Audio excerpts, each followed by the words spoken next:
आदाब, आप सभी का इस्तकबाल है हमारे खास प्रोग्राम हेलो परवाज में और मैं हूं आपके साथ तरन्नुम अली। आज हम बात करेंगे प्रेगनेंसी के दौरान होने वाली दिल की बीमारी की। प्रेगनेंसी के दौरान जिस्म बदलाव होना लाजमी है क्योंकि इस दौरान जिस्म के अंदर कई तरह के हार्मोन्स बनते हैं, लेकिन हाल ही में आए आंकड़ों के मुताबिक अगर इन बदलाव के दौरान कोई औरत हाई बीपी, शुगर, थायराइड और बार बार अबॉर्शन जैसी दिक्कतों से गुजरती है तो आगे चलकर उनमें हार्ट अटैक होने के चांसेस कई गुना बढ़ जाते हैं। तो चलिए इसके बारे में जानते हैं गायनेकोलॉजिस्ट डॉक्टर अर्चना धवन बजाज से। आपका इस्तकबाल है हमारे इस प्रोग्राम में। थैंक यू तरन्नुम। नाज़रीन, हमारे नंबर्स लगातार आपकी टीवी स्क्रीन पर फ्लैश हो रहे हैं, हमें इंतजार है आपके सवालों का। डॉक्टर अर्चना, जैसे कि आज हम बात करेंगे हार्ट डिजीज़ की जो प्रेगनेंसी में होती है, तो सबसे पहले जानेंगे कि इसमें क्या दिक्कत होती है और ये होती किस वजह से है। तरन्नुम, ज़्यादातर यंग एज ग्रुप में जो फर्टाइल या प्रेगनेंसी की एज ग्रुप होती है, इनमें 3 तरह से हार्ट की बीमारियां हो सकती हैं। एक तो हार्ट डिजीज़ जो पहले से है, फॉर एग्जांपल कोई कॉन्जेनिटल हार्ट डिजीज की जिस बीमारी के साथ आप बॉर्न हुए, या during young childhood dramatic heart disease हो गई, उसकी वजह से वाल्वुलर डिफेक्ट्स हो गए। तो एक तो वो बीमारी है जो ऑलरेडी एग्जिस्टिंग है एक प्रेग्नेंट लड़की में, या ओकेजनली कोई हार्ट का ऑपरेशन हुआ, कोई वाल्व डला, प्रोस्थेसिस डला, उस वाल्व के चलते क्या चेंजेस आएंगे या क्या प्रिकॉशंस होंगे, उस तरह की हार्ट डिजीज होती है। फिर कुछ हार्ट डिजीजेस ऐसी होती हैं जो पहली बार प्रेगनेंसी में मालूम चलती हैं, चाहे वो प्री एग्जिस्टिंग हो पहले से ही लड़की को, मगर डिटेक्ट पहली बार प्रेगनेंसी में होती हैं। और एक सेट ऑफ हार्ट डिजीज जिसको स्पेसिफिकली पेरीपार्टम कार्डियोमायोपैथी बोलते हैं, और जो बड़ी सिनिस्टर हार्ट डिजीज मानी जाती है, वो लास्ट मंथ ऑफ प्रेगनेंसी से लेकर 5 मंथ्स ऑफ डिलीवरी तक अगर कोई हार्ट फेलियर होता है जिसकी कोई और एक्सप्लेनेशन न मिल पाए तो उसको पेरीपार्टम कार्डियोमायोपैथी बोलते हैं। तो हार्ट डिजीज़ इन प्रेगनेंसी एक बहुत बड़ा स्पेक्ट्रम है। वो बीमारियां जो पहले से थीं, वो बीमारियां जो बचपन में हुई हों, जिनके साथ आप पैदा हुए, atrial septal defects, ventricular septal defects जिनको टिपिकली बोलते हैं हार्ट में होल होना, या वाल्व्स की परेशानी जो किन्हीं कारणों से हो जाती हैं, जिसमें सबसे कॉमन रूमेटिक फीवर या रूमेटिक हार्ट डिजीज होती है, या किसी को वाल्वुलर स्टेनोसिस हुआ, ऑपरेट हुआ, या टेट्रोलॉजी ऑफ फैलोज थी, वो ऑपरेट हुई। तो इस तरह से एक बड़ा सा स्पेक्ट्रम बीमारियों का होता है। मोस्टली तो लोगों को पता होता ही है कि ये बीमारी बचपन में ही डायग्नोस हो जाती हैं, पर लेकिन फिर भी जिन लोगों को है बीमारी लेकिन उन्हें किसी तरह से मालूम नहीं है और प्रेगनेंसी के दौरान कुछ सिम्टम्स दिखाई दे रहे हैं, तो वो क्या सिम्टम्स, क्या साइन हो सकते हैं? प्रेगनेंसी और हार्ट डिजीज के जो इनिशियल सिम्टम्स हैं, कई बारी वो बहुत ज़्यादा एक दूसरे से मिलते हुए होते हैं। तो बड़ा ट्रेचरस होता है, बड़ा मुश्किल होता है डायग्नोस करना, पहचानना मुश्किल होता है। प्रेगनेंसी में टिपिकली जैसे प्रेगनेंसी एडवांस होती है तो प्लाज्मा वॉल्यूम या हार्ट जो हमारे ब्लड की वॉल्यूम है वो तकरीबन 50% बढ़ जाती है। कार्डियक आउटपुट, हार्ट की आउटपुट, वो कितना ब्लड पंप करती है एक समय पे, वो तकरीबन 50% बढ़ जाता है। प्लस जो हार्ट रेट होता है वो अराउंड 17 to 20% बढ़ जाता है। अब इस तरह के चेंजेस हार्ट डिजीज़ में भी आती हैं। तो शुरू में ये पता करना कई बार बहुत मुश्किल हो जाता है कि ये चेंजेस नॉर्मल प्रेगनेंसी की चेंजेस है, पैल्पिटेशन, शॉर्टनेस ऑफ ब्रेथ वगैरह, या ये हार्ट का वो है। तो एक गायनेकोलॉजिस्ट के लिए सबसे इम्पॉर्टेंट है कि जब मरीज आपके पास एक नॉर्मल प्रेग्नेंट लड़की भी आए तो कम से कम उसकी हार्ट पे स्टेथोस्कोप रख के एक बार हार्ट के साउंड्स या मर्मर्स या फ्लोज जिसको हम बोलते हैं उनको सुनने की कोशिश करें। अगर उसमें रूटीन से कुछ भी अबनॉर्मल लगे तो उस लड़की को हार्ट के लिए इवैल्यूएट ज़रूर करवा लें। इसके अलावा प्रेगनेंसी जैसे प्रोसीड करती है तो कुछ कुछ फेजेस ऐसी आती हैं प्रेगनेंसी में जो टिपिकली हार्ट डिजीज के सिम्टम्स को एक्सेसरबेट कर देती हैं। जैसे फर्स्ट ट्राइमेस्टर में एकदम कार्डियक आउटपुट बढ़ती है और बढ़ते बढ़ते सेकेंड ट्राइमेस्टर तक वो क्रॉनिकली बढ़ती जाती है। हम इस पे आगे भी और बात करेंगे। कॉलर हमारे साथ जुड़ गए हैं, पहले इनका सवाल लेते हैं। Hello hello. हाँ जी जी बताएं, क्या सवाल है आपका? जी मैडम, मेरा पेट बहुत बढ़ रहा है। जी, इसके अलावा कुछ और पूछना चाहती हैं आप? जी, क्या नाम है, जैसे कि वो हमारे शौहर जैसे हमसे मिलते हैं तब भी पेट बहुत दुखता है। मुझे जो इनके सवाल से समझ आया, इनको इंटरकॉर्स के दौरान पेन ज़्यादा रहती है, तो उसके लिए इनको एक अल्ट्रासाउंड करवाना चाहिए और पैप्समियर करवाना चाहिए और एक अच्छे गायनेकोलॉजिस्ट को दिखवा के एंटीबायोटिक और पेन रिलीफ की मेडिकेशन ले लें। अगर अल्ट्रासाउंड और पैप्समियर ज़्यादा नॉर्मल है तो ये ज़्यादा कंसर्न की बात नहीं होनी चाहिए, पर अगर अल्ट्रासाउंड या पैप्समियर में कोई कंसर्न है तो उसको अकॉर्डिंगली ट्रीट करें। जी, एक कॉलर हमारे साथ और है, इनका सवाल लेते हैं। हेलो हेलो, लगता है किसी वजह से कॉलर के साथ हमारा राब्ता नहीं हो पाया। आप बता रही थी कि कुछ स्टेजेस ऐसी भी हैं जैसे जैसे वक्त बढ़ता जाता है तो उसके जो सिम्टम्स हैं, साइंस है, वो और क्रॉनिकल हो जाते हैं।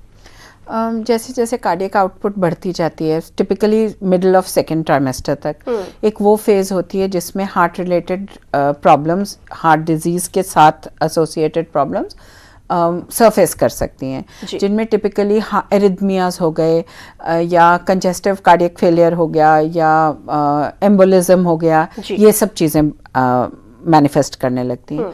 फिर ड्यूरिंग लेबर जब कॉन्ट्रैक्शंस आती हैं, पेन होती है, तो कार्डियक आउटपुट बढ़ती है, तो उस समय हार्ट फेलियर के चांसेस बढ़ जाते हैं, एरिथमियाज के, हार्ट के इरेगुलरली बीट करने के चांसेस बढ़ जाते हैं, एम्बोलिज्म होने के चांसेस बढ़ जाते हैं। फिर इमीडिएटली पोस्ट डिलीवरी जो पोस्टपार्टम पीरियड होता है, क्योंकि उसमें सारा जो प्लेसेंटा और यूट्रस का ब्लड होता है वो हमारी ब्लड स्ट्रीम में वापस आता है, तो एक तरह का वो एक लो रेजिस्टेंस शंट से सारा ब्लड वापस ब्लड स्ट्रीम में फेंका जाता है। तो वो एक टाइम होता है जिसमें हार्ट डिजीज से रिलेटेड कॉम्प्लिकेशंस प्रेसिपिटेट हो सकती हैं।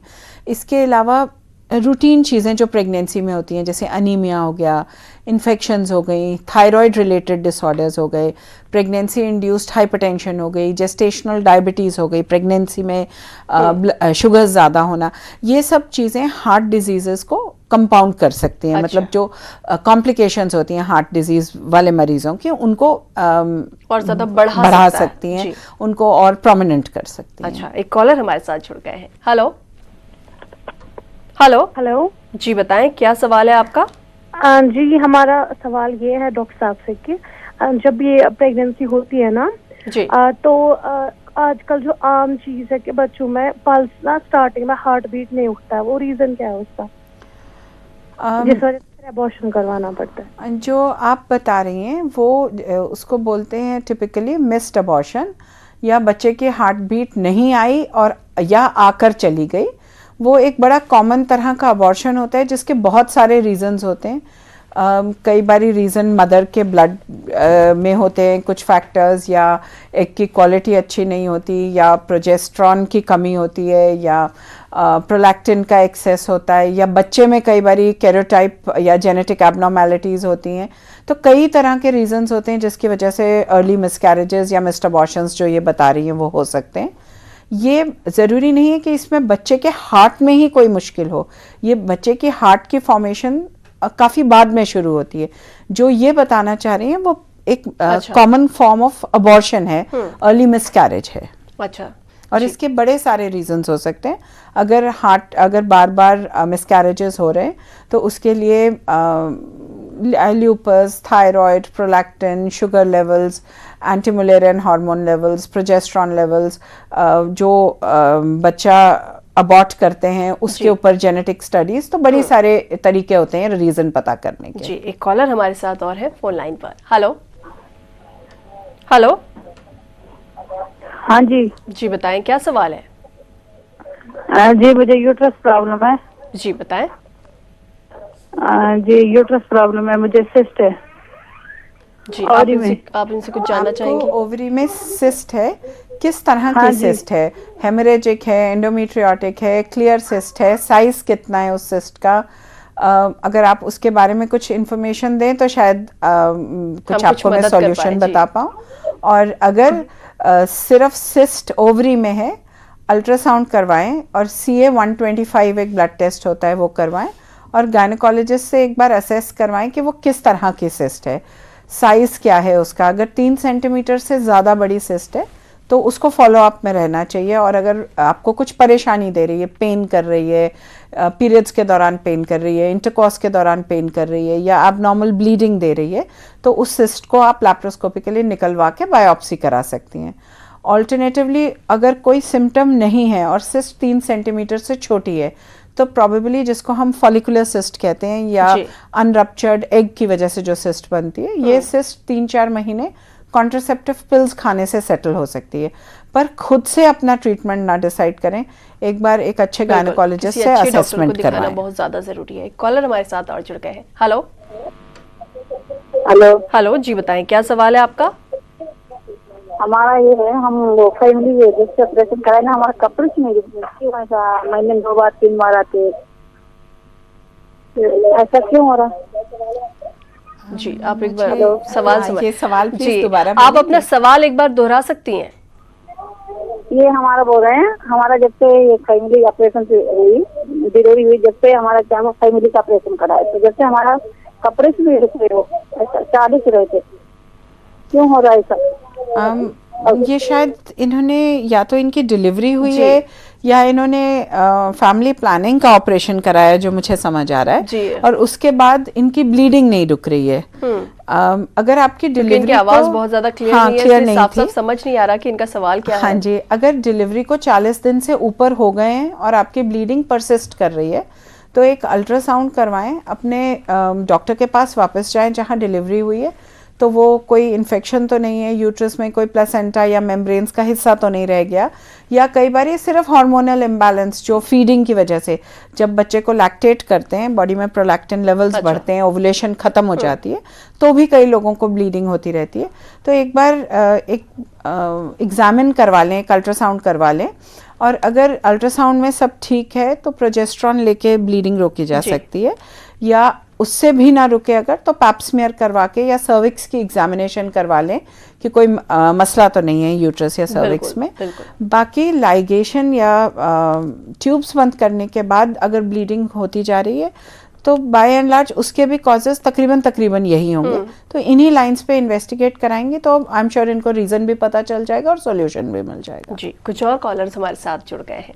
हेलो हेलो हेलो जी बताएं क्या सवाल है आपका? मैम ये सवाल है कि पेल्विक कंजक्शन क्या होता है और इंक्रीज वास्कुलरिटी का मतलब क्या होता है और इसका ट्रीटमेंट क्या लेना चाहिए?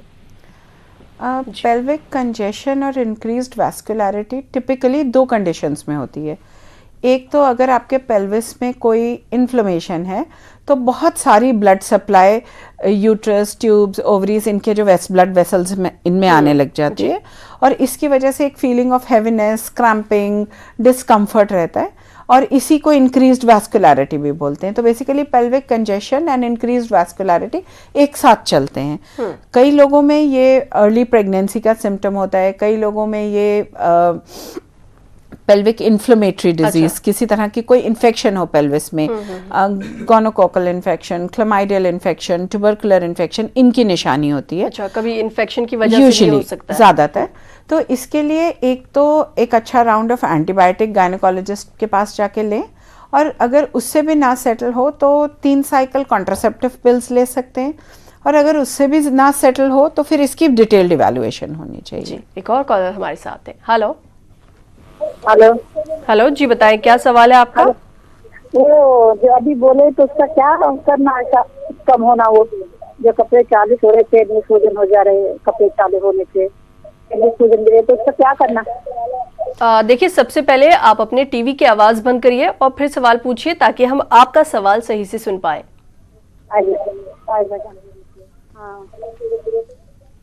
जी बताएं।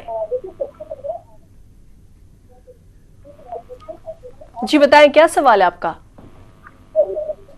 लगता है किसी वजह से कॉलर्स के साथ हमारा राब्ता नहीं हो पा रहा। हमेशा हम अपने कॉलर से यही कहते हैं, वो जब भी हमें कॉल करें तो अपने टीवी की आवाज बंद कर दें, जिससे उन्हें हम सही से सुन पाए। एक कॉलर हमारे साथ और जुड़ गए हैं। हेलो हेलो जी बताएं क्या सवाल है आपका? हेलो लगता है किसी वजह से कॉलर के साथ हमारा राब्ता नहीं हो पा रहा है। जैसे कि आज हम बात कर रहे हैं हार्ट डिजीज़ की, खासकर प्रेगनेंसी में। तो कई बार ये होता है क्योंकि प्रेगनेंसी एक ऐसी चीज़ है कि आपके जिस्म में बहुत तरह के बदलाव हो रहे होते हैं, बहुत नए नए हार्मोन्स बन रहे होते हैं, एक जहनी दबाव भी होता है, टेंशन होती है, थोड़ा प्रेशर होता है। तो क्या इस वजह से भी कई बार हार्ट डिजीज़ हो जाती है या सिम्टम्स जो है वो उभर जाते हैं? स्ट्रेस रिलेटेड हार्ट डिजीज कोई नहीं होती प्रेगनेंसी में, typically speaking. Stress related anxiety हो सकती है, डिप्रेशन हो सकती है, पर प्रेगनेंसी के बहुत सारे सिम्टम्स और हार्ट डिजीज के बहुत से सिम्टम तकरीबन सिमिलर होते हैं।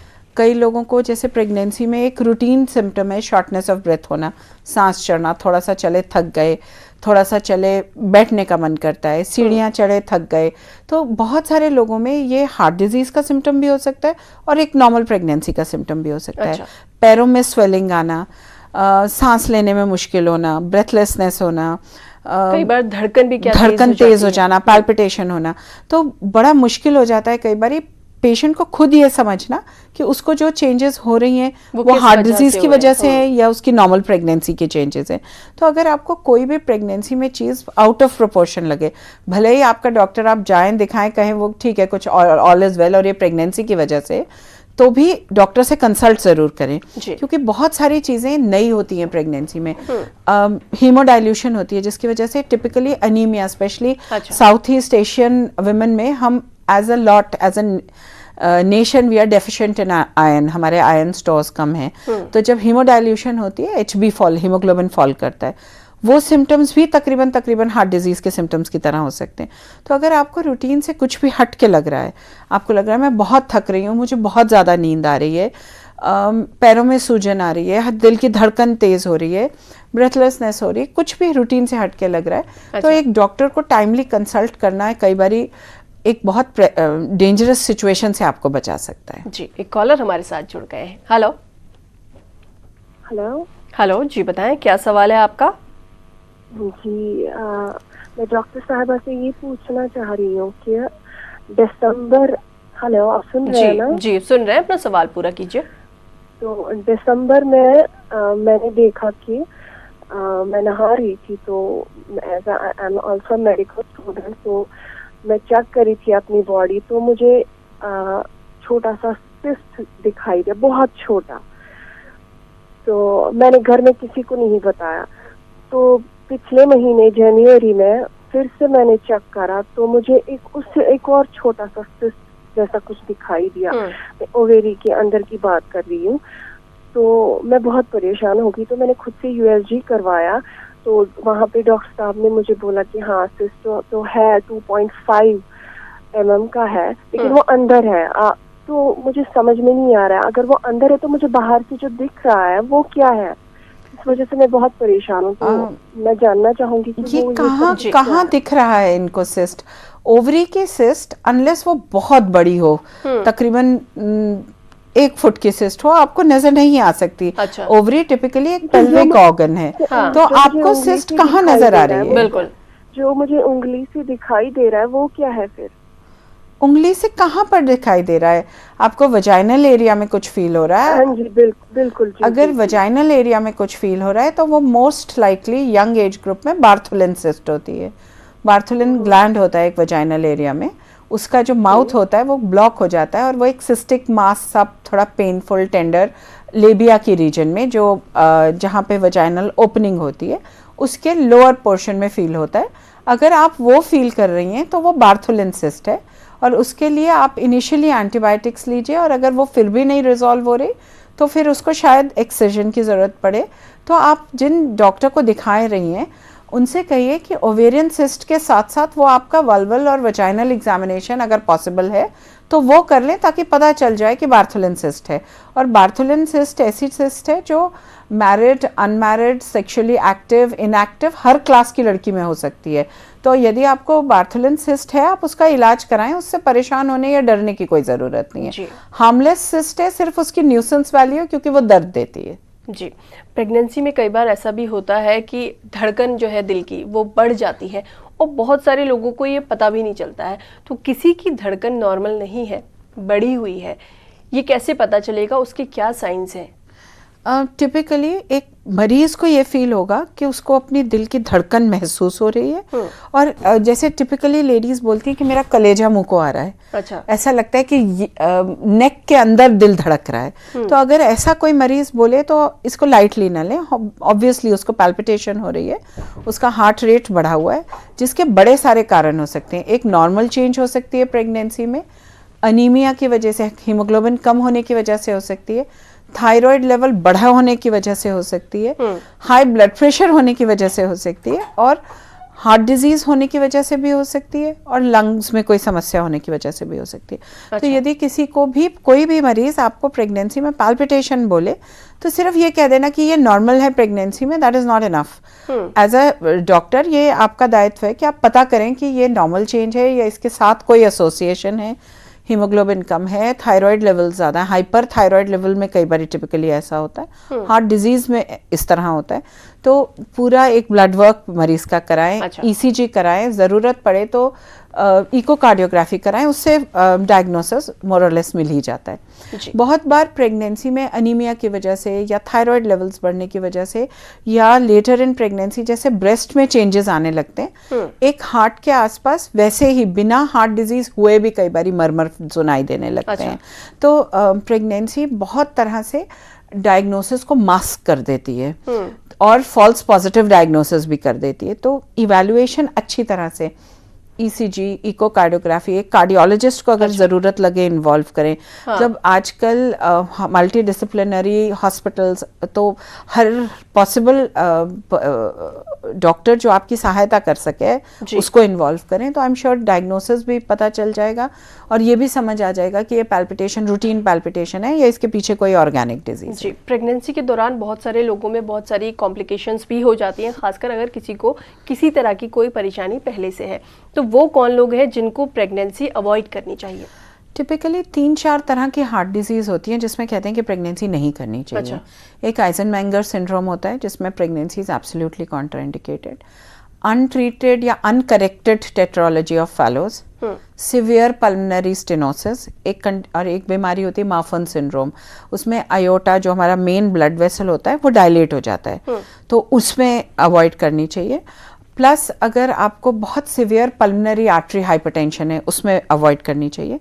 और अगर किसी प्रीवियस प्रेगनेंसी में पेरिपार्टम कार्डियोमायोपैथी की हिस्ट्री है, क्योंकि पेरिपार्टम कार्डियोमायोपैथी का रेकरेंस रेट बहुत ज़्यादा होता है और फर्टिलिटी बहुत ज़्यादा होती है, तो इन कंडीशंस में प्रेगनेंसी पर से अवॉइड भी करनी चाहिए। और अगर आप प्रेग्नेंट हो भी जाएं तो तुरंत किसी अच्छे मल्टी स्पेशलिटी हॉस्पिटल में गायनेकोलॉजिस्ट और कार्डियोलॉजिस्ट दोनों को लूप में लें। अच्छा। ताकि अगर टर्मिनेशन की ज़रूरत है फॉर व्हाटएवर रीज़न तो वो समय से हो जाए, क्योंकि लेट टर्मिनेशंस भी उतना ही ज़्यादा रिस्क कैरी करती जितना प्रेगनेंसी को कंटिन्यू करना इन कंडीशंस में।